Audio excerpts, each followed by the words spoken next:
Pemirsa, berikut kronologi WNI ditembak di Malaysia versi Kementerian P2MI dan versi otoritas Malaysia.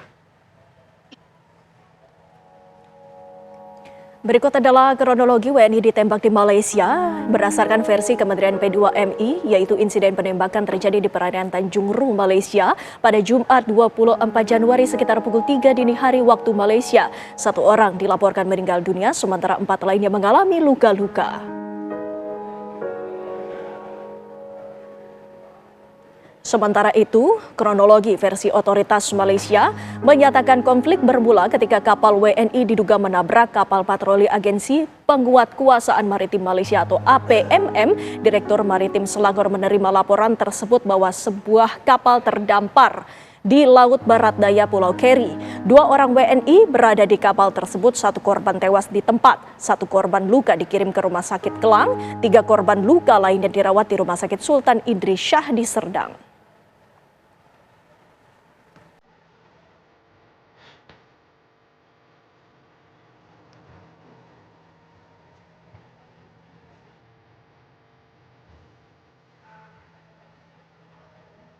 Insiden penembakan WNI terjadi jelang kunjungan Presiden Republik Indonesia Prabowo Subianto bertemu dengan Perdana Menteri Malaysia Anwar Ibrahim. Insiden tragis menimpa 5 pekerja migran Indonesia di Selangor, Malaysia yang ditembak petugas maritim Malaysia. Kementerian P2MI mengecam tindakan tersebut dan menyampaikan bela sungkawa atas tewasnya salah satu PMI, dan pihak Indonesia mendesak pemerintah Malaysia untuk mengusut tuntas kasus tersebut.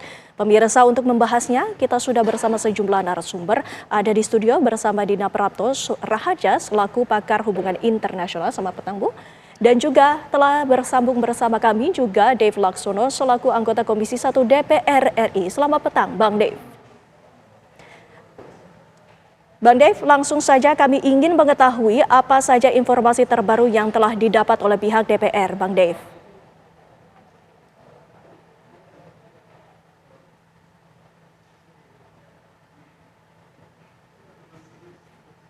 Baik, kami mencoba untuk memperbaiki komunikasi kami dengan Bang Dave. Langsung saja kita tayangkan bagaimana Mbak Dina menanggapi kasus ini. Oke, sangat disayangkan ya bahwa ada kejadian seperti ini, dan berita yang simpang siur itu adalah bahwa ini adalah kejadian kriminal, sehingga ada kemungkinan apa yang dilakukan oleh pihak Malaysia itu bisa dibenarkan. Menurut saya itu satu hal yang tidak benar. Jadi kalau dilihat pertama-tama dari sisi mandat badan yang disebut ya sebagai pelaku kejadian penembakan, nama badannya itu kan Malaysian Maritime Enforcement Agency. Dan itu ekuivalen dengan sebenarnya Coast Guard, jadi penjaga pantai. Jadi dia statusnya sebenarnya sipil. Dan kita tahu kalau di manapun pekerjaan sebagai Coast Guard memang sangat berisiko. Mereka tentu bisa berhadapan dengan pihak-pihak yang cukup violent ya, cukup keras. Tapi fungsi utama mereka sebenarnya adalah search and rescue serta preventif. Jadi mencegah jangan sampai ada kejadian-kejadian seperti misalnya penyelundupan, kemudian perdagangan orang, atau pencurian ikan, hal-hal seperti itu. Jadi fungsinya itu sebenarnya memastikan bahwa pihak-pihak yang masuk ke wilayah Malaysia itu ditangani dengan tepat.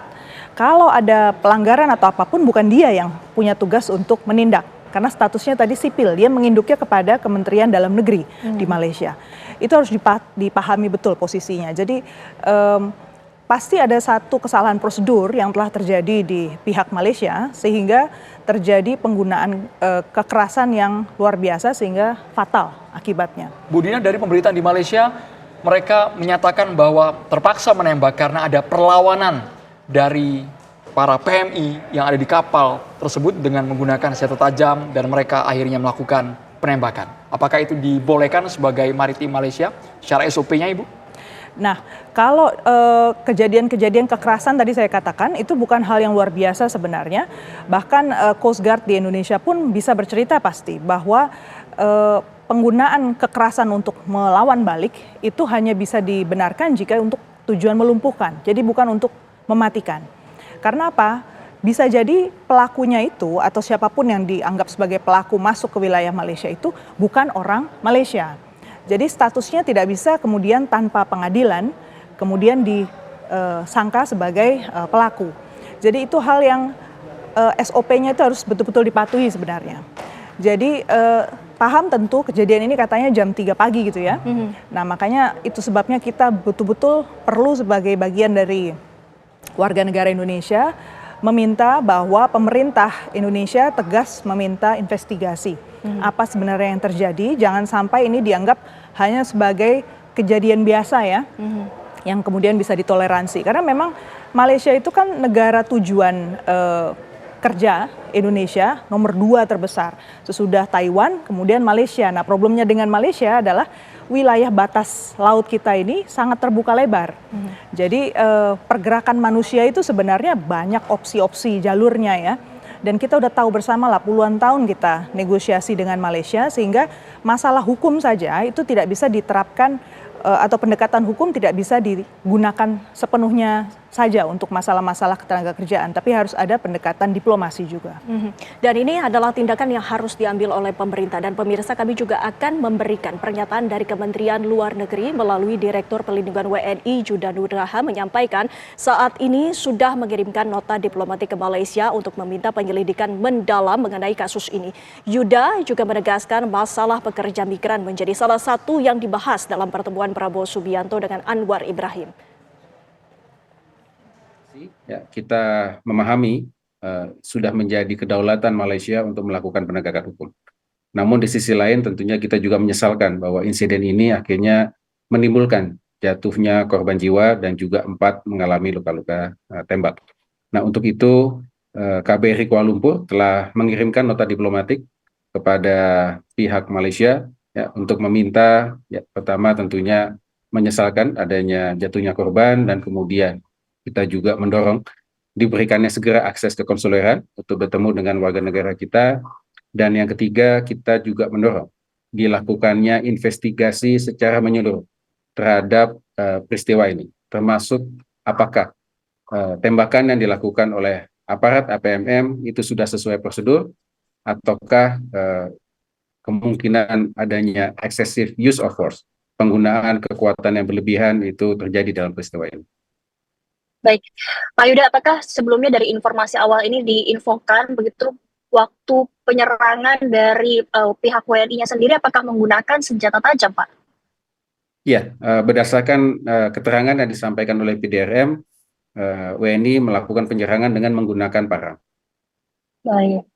Dan saat ini kan Presiden Prabowo sedang berada di Malaysia, Pak. Apakah mungkin nantinya ada pembicaraan mengenai hal ini, Pak?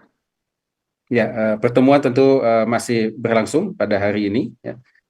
Sudah dipastikan memang isu pelindungan WNI itu merupakan salah satu yang dibahas. Sementara itu, apa saja informasi terbaru apapun informasi yang telah dimiliki oleh DPR, kita akan coba kembali menyapa Bang Dave Laksono. Bang Dave, sudah bisa mendengar kami, Bang Dave? Siap. Ya, Bang Dave, dengar dengan sebenarnya dari jelas. DPR, Mohon maaf tadi putus. Ya, apa saja informasi terkini ataupun informasi terbaru yang telah dimiliki oleh DPR, Bang Dave? Ya, baik Mbak Winnie, Bu Dina, Mas Andromega, dan juga seluruh pemirsa dimanapun berada, saya menyatakan bela sungkawa berduka cita yang dalam atas meninggalnya salah satu WNI kita dan juga terdukanya sejumlah WNI kita akibat penembakan yang dilakukan oleh aparat dari kerajaan Malaysia. Tentu hal ini sangat mengagetkan dan juga membuat kita agak tengang.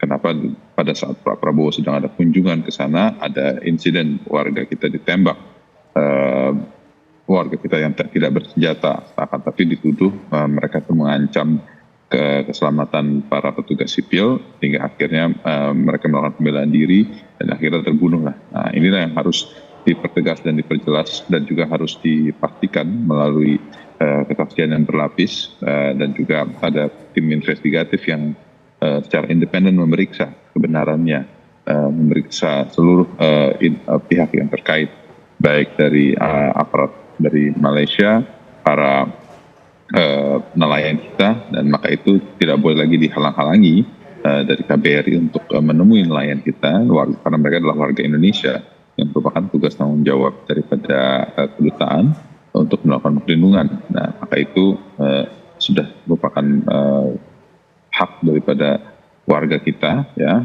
yang sedang dalam proses penahanan untuk bisa didampingi langsung oleh para staf dari kedutaan.